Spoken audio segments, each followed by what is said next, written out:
जय हिंद दोस्तों, आप सभी का स्वागत है जी9 इंस्टीट्यूट ऑनलाइन प्लेटफॉर्म पर भाई। ठीक है दोस्तों, यदि आपने अभी तक चैनल को सब्सक्राइब नहीं किया है तो फटाफट के कर ले, चैनल को सब्सक्राइब कर ले और लाइक शेयर जरूर करें।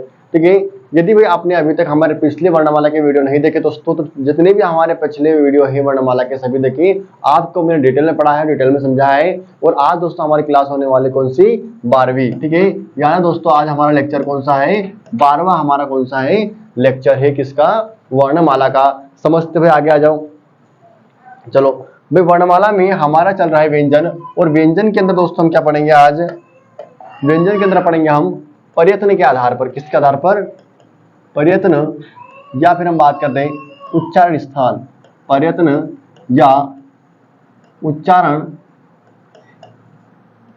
स्थान के आधार पर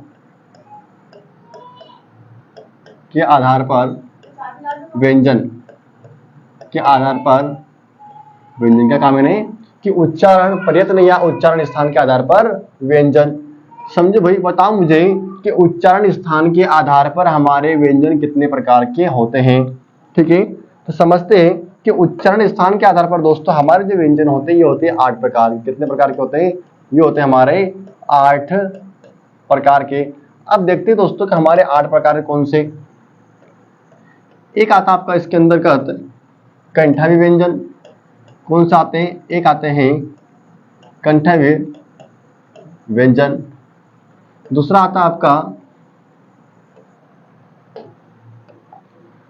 आपके तालवी व्यंजन। तीसरा आता दोस्तों आपका कौन सा? मूर्धन्य व्यंजन। चौथा दोस्तों आपका आता है दंतव्य व्यंजन।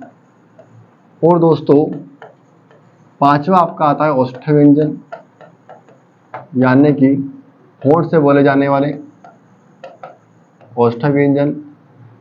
छठा दोस्तों आपका आता है दंतोष्ठ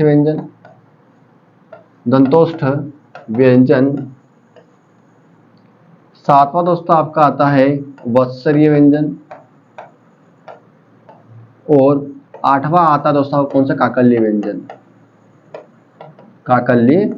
व्यंजन। अब समझते दोस्तों कि कंठे व्यंजन किसे कहते हैं, तालव्य व्यंजन किसे कहते हैं, मूर्धन्य व्यंजन किसे कहते हैं, दंतव्य, औष्ठव्य, दंतोष्ठ्य, वत्स और काकल्य। समझो, देखो हम बात करें सबसे पहले कि कंठ व्यंजन हमारे कौन कौन से हैं वो देख लेते हैं, फिर समझते किसे कहते हैं। इसमें दोस्तों आता है आपका क वर्ग। क्या आता है इसके अंदर? इसके अंदर आता है क वर्ग। ठीक है, और क्या आता है इसके अंदर? तो ह। क्या आता है? ह। और क्या आता है? विसर्ग। विसर्ग अभी किसमें आता है? आपका कंठे व्यंजन में। तो मैंने कहा दोस्तों कि कंठे व्यंजन में कौन सा वर्ग आता है? क वर्ग, यानी क, ख, ग, घ और अंग, और ह और विसर्ग। ठीक है, अब आप कहोगे सर कंठे व्यंजन कहते किसे हैं? अब एक एक करके पढ़ते हैं। समझो, देखो दोस्तों ये समझो, ये हमारा क्या है? हम देख रहे हैं आप, ये हमारा कंठ क्या है? ये बना है मैंने अपना कंठ। और कंठ के ऊपर दोस्तों अगर बात करोगे आप, ये हमारा तो हो गया कंठ यहाँ पे। ठीक है पूरा। और बात करें ऊपर हमारा क्या है? तालु। क्या है? ये हमारा जबड़ा है, ये हमारा ऊपरी जबड़ा, ये हमारा निचला जबड़ा। ठीक है, ऊपरी जबड़ा और निचला जबड़ा। और दोस्तों यहाँ पे लगे होते हैं हमारे दांत। क्या लगे होते हैं? ये लगे होते हैं हमारे दांत। और ये दोस्तों आप क्या मान लो यहाँ पर, ये हमारे क्या है? यहाँ पर होंठ। क्या है ये हमारे होंठ। अब समझना कि यहाँ पर कंठवी व्यंजन किसे कहते हैं। अब देखना इसको नाक का फड़ मत समझना है ना। ये हमारा मैंने बनाया क्या? तालु। क्या बनाया? तालु। इसको बोलते तालु। क्या बोलते हैं? ये हमारा ऊपरी तालु है, ये हमारा निचला तालु है। और इसके अंदर दोस्तों हमारी क्या है? जीभान। क्या है? इसके अंदर है हमारी जीभ जो फड़फड़ाती है। ठीक है, अब समझो मैं कहूं आपसे कंठे व्यंजन किसे कहते हैं। समझना कि वे ध्वनियां जिनके उच्चारण में हमारे तालु का पिछला भाग मदद करता है। अब ये दोस्तों क्या है? तालु। इसको क्या बोलते हैं? पूरे को तालु। तो मैंने कहा कि वे वर्ण, वे ध्वनि, वे व्यंजन जिनके उच्चारण में, जिनको बोलने में हमारे इस तालु का सबसे पीछे वाला भाग मदद करता है, उसको हम बोलते हैं कंठवी व्यंजन।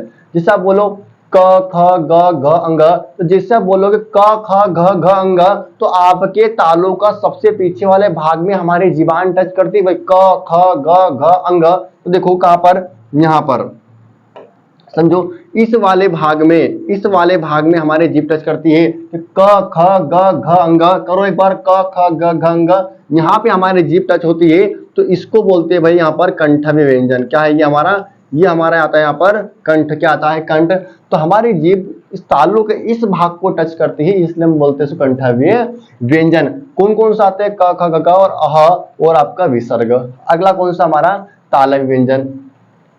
अब आप कहोगे कि सर तालव्य व्यंजन किसे कहते हैं, तो वे वर्ण वे व्यंजन। अब व्यंजन पहले समझो कौन से व्यंजन आएंगे इसके अंदर। दोस्तों इसके अंदर आएंगे त वर्ग। क्या आएगा इसके अंदर, इसके अंदर आएगा त वर्ग, और आएगा क्या, य और श। क्या आएगा, य और श। क्या आएगा भाई इसके अंदर, य और श। देखो तालव्य व्यंजन में क्या आएगा, एक तो य और एक श, य और श। अब मैंने कहा कि तालव्य वर्ग में त वर्ग आएगा, त थ द ध न, और क्या आ जाएगा, य और श। तो समझो कि तालव्य व्यंजन की परिभाषा क्या बोलती है, तो जिन व्यंजनों के उच्चारण में, व्यंजन कौन से, ये वाले व्यंजन, तो जिन व्यंजनों के उच्चारण में हमारे तालु का अग्रभाग मदद करता है दोस्तों, उससे हम क्या कहेंगे, तालव्य व्यंजन। तालु का अग्रभाग, अब ये हमारा क्या है भाई, तालु है, और इसका अग्रभाग आएगा यहाँ पे। आप बोलो एक बार, अरे तो नहीं यार, यहाँ पर दोस्तों क्या आएगा आपका चवर्ग। क्या आएगा यहाँ पर, चवर्ग। ठीक है, समझना, यहाँ पे क्या आएगा, चवर्ग। तो मैंने कहा कि हमारे तालव्य व्यंजन में आता है आपका चवर्ग, च छ ज झ और अया, या और श, ये सब आएंगे आपके तालव्य व्यंजन में। तो तालव्य व्यंजन की दोस्तों परिभाषा क्या बोलती है कि जिन व्यंजनों के उच्चारण में हमारे तालु का सबसे आगे वाला भाग मदद करता है, उन्हें हम बोलते तालव्य व्यंजन। जैसे कि मैंने बोला कि ये वाला भाग कौन सा आपका, तालु है। क्या है ये, यहाँ पर आ जाएगा आपका ये वाला तालु वाला भाग, तालव्य व्यंजन यहां से बोले जाएंगे। ठीक है, तालु वाला भाग। तो आप बोलो च छ ज झ अय, तो हम बोलते च छ झ अय य और श। तो दोस्तों हमारी जीभ यहां पर टच करती है, च छ ज झ और अय, तो इस वाले भाग में हमारी जीभ टच करती है, इसलिए इन्हें बोलते हैं तालव्य व्यंजन। अगला कौन सा हमारा, मूर्धन्य व्यंजन। भाई मूर्धन्य व्यंजन क्या है, समझो कौन कौन से मूर्धन्य व्यंजन है। तो इसमें आता है भाई आपका ट वर्ग। कौन सा आता है, ट वर्ग, और क्या जाएंगे, श और र, श और र। ये दोस्तों किस में आएंगे, आपके मूर्धन्य व्यंजन में। सर मूर्धन्य व्यंजन कैसे कहते हैं, तो वे व्यंजन, वे वर्ण, वे ध्वनि, वे कह दूं वो व्यंजन या वो ध्वनि या वे वर्ण जिनके उच्चारण में हमारे तालु का सबसे ऊंचे वाला भाग मदद करता है। क्या बोल रहा हूं मैं, कि जिसके उच्चारण में हमारे तालु का सबसे ऊंचा वाला भाग मदद करता है, उसे हम क्या बोलते हैं, मूर्धन्य व्यंजन। सर कहां पे, तो यहाँ इस वाला भाग, यानी कि दोस्तों आपके जो दांत हैं, दांत के जो पीछे वाला भाग है उसको हम बोलते हैं क्या, मूर्धन। क्या बोलते हैं, उसको बोलते हैं मूर्धा। तो जब मैं बोलता हूं ट ठ ड ढ ण, तो देखो कि जब मैं बोलता हूं ट ठ ड ढ ण और आपका श और र, तो हमारी जीभ हमारे दांत के पीछे वाले भाग में टच करके पूरी मुड़ जाती है, यानी मूर्धा को टच करके मुड़ जाती है। इसी भाग को हम क्या बोलते हैं भाई, यहाँ पर मूर्धा। क्या बोलते हैं, मूर्धा। और यहाँ से जो व्यंजन बोले जाते हैं उनको हम बोलते हैं मूर्धन्य व्यंजन। ये वाला हमारा भाग कौन सा हो गया भाई, मूर्धा। क्या हो गया यहाँ पर, ये हो गया हमारा मूर्धा। अब दोस्तों इसके बाद बारी किसकी, दंतव्य की। दंतव्य व्यंजन कौन कौन सा, देखो इसमें आता दोस्तों हमारा त वर्ग। क्या था इसके अंतर्गत, इसके अंतर्गत आता है हमारा त वर्ग। अब देखो कि हमारा दंतव्य व्यंजन किसे कहते हैं, समझो कि जिन व्यंजनों को उच्चारण में त थ द ध न, त थ द ध और न, जिन व्यंजनों के उच्चारण में हमारे जीभ हमारे ऊपर के दांतों को स्पर्श करती है, तो उसे दोस्तों क्या बोलते हैं यहाँ पर, दंतव्य व्यंजन। जैसे कि मैं एग्जांपल दूं, ये हमारे दांत क्या है, ये दांत, और इसी दांत को हम बोलते हैं दंतव्य व्यंजन। अब दोस्तों जब हम बोलते हैं त थ द ध न, तो हमारी ये वाली जीभ किसको टच करती है, इस दांत को टच करती है, इस दांत को स्पर्श करती है, इसलिए हम बोलते हैं इसको दंतव्य व्यंजन कहते हैं। ठीक है, नीचे कौन सा हमारे औष्ठ्य व्यंजन। अब बताओ मुझे कि औष्ठ्य व्यंजन कौन सा हमारे, इसके अंदर आता है भाई प वर्ग।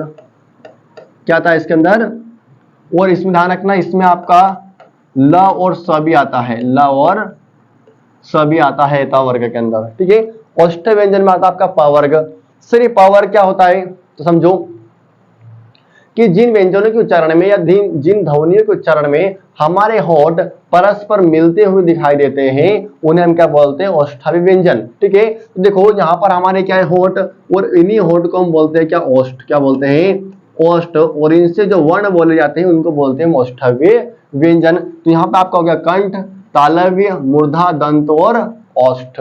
हो गया भाई ये। ठीक है, इतना समझ में आया। अब नीचे क्या आपका दंतोष्ठ्य व्यंजन, क्या है दोस्तों, दंतोष्ठ्य व्यंजन।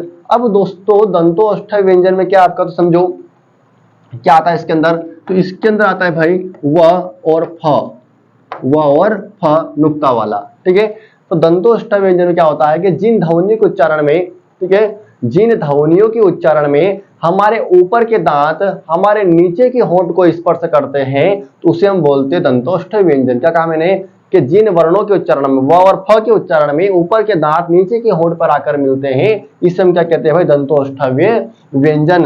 दांत और ओष्ठ दोनों ही मदद करते हैं, इसलिए मैंने कहा दंतोष्ठ्य व्यंजन। वत्सरी, सर वत्सरी कौन सा हमारे, समझो दोस्तों वत्सरी व्यंजन कौन से आपके, तो दोस्तों वत्सरी व्यंजन में आते हैं आपके स, आपका आता है र और आपका आता है ल। ये दोस्तों किसके अनुसार है, ये दोस्तों है आपका किशोरीदास वाजपेयी के अनुसार, किशोरीदास वाजपेयी के अनुसार। ठीक है, समझ लेना,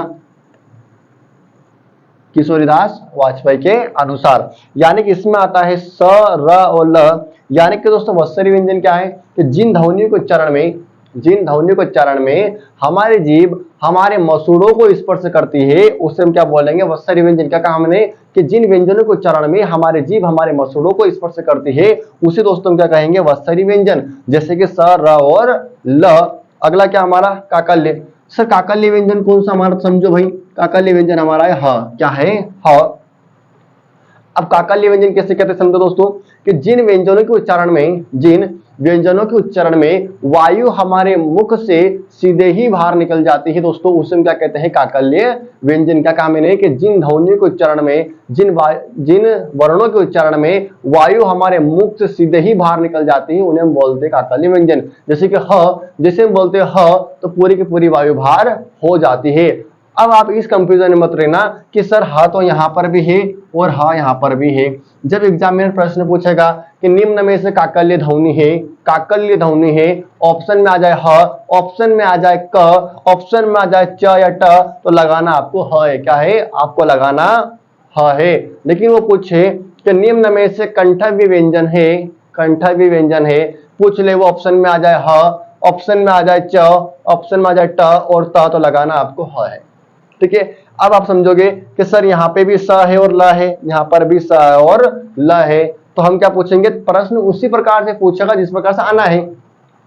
उसने पूछा निम्न में से वत्सरी व्यंजन है, तो ऑप्शन में आपका स या र में से कुछ भी दिख जाए तो लगा देना है। वो पूछे कि निम्न में से दंतव्य व्यंजन है, अब ऑप्शन में आपको मिल जाए ल, श, य और च, फिर ल लगाना है। स्वाभाविक बात है, कोई दिक्कत ही नहीं है।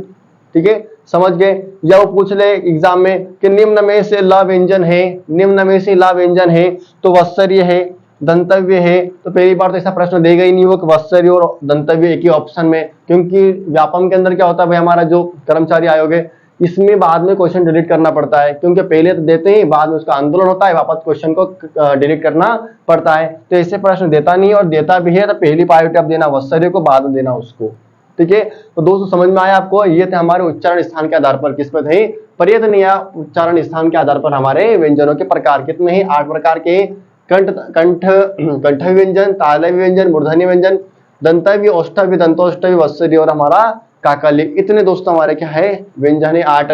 मैंने बताया इनके उच्चारण स्थान कौन कौन से है, इस प्रकार से हमको इनको याद रखना है। और दोस्तों 100% एग्जाम में यहाँ से प्रश्न आता है, बड़ी पिक्चर गोल हो जाती है बच्चों की, कौन सा क्या है, जरूर इसको याद रखें। जिस प्रकार मैंने परिभाषा बताई है, परिभाषा आप अपने अकॉर्डिंग वीडियो को रोक ले और लिख ले आराम से, कोई दिक्कत नहीं है। और अपना नोट्स बनाते चले, पूरा के पूरा मैं आपको हिंदी पढ़ाने वाला हूँ। ठीक है दोस्तों, जय हिंद जय भारत। यदि वीडियो को शेयर नहीं किया दोस्तों, वीडियो को शेयर करें, सब्सक्राइब जरूर करें। जय हिंद जय भारत।